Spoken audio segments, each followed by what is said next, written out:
குடும்பத்துக்காண்டி ஒரு பிஸியான ஒரு தந்தையாக இருப்பார்.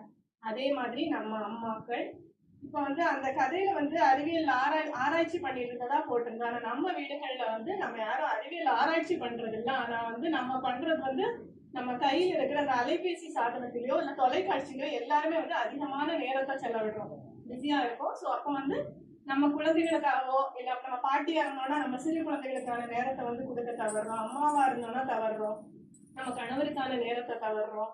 இந்த மாதிரி நம்ம மன அளவுல நம்ம குடும்பத்தை எவ்வளவு மகிழ்ச்சியா வச்சுக்கணும் நம்ம மாற்றுறோமோ அது ஒரு உண்மையான கிறிஸ்துமஸா இருக்கும். ரெண்டாவது, வெளியில உள்ளவங்களுக்கு உதவுறது.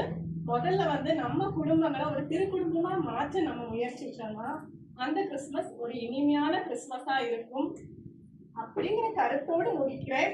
இதுல கடைசியா இந்த நட்சத்திரங்களை நம்ம வீடுகள்ல தொங்க விடுறது கிறிஸ்து பிறப்போட அடையாளமா தொங்க விடுறோம்.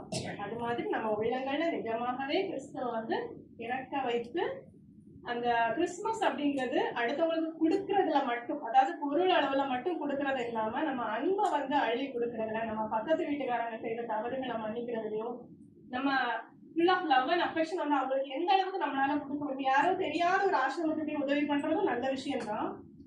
ஆனா நம்ம பக்கத்துல இருக்கவங்களுக்கு, நம்ம வீட்டுல இருக்கிறவங்களுக்கு, மாமியார் மாமனார், நம்ம அம்மா அப்பா அண்ணன், பக்கத்துல நமக்கு எட்டு தூரத்துல இருக்க உறவுகளுக்கு எந்த அளவுக்கு அன்பு அதிகமா செலுத்துறோமோ உங்க குடும்பங்கள் மகிழ்ச்சியா இருக்கும்.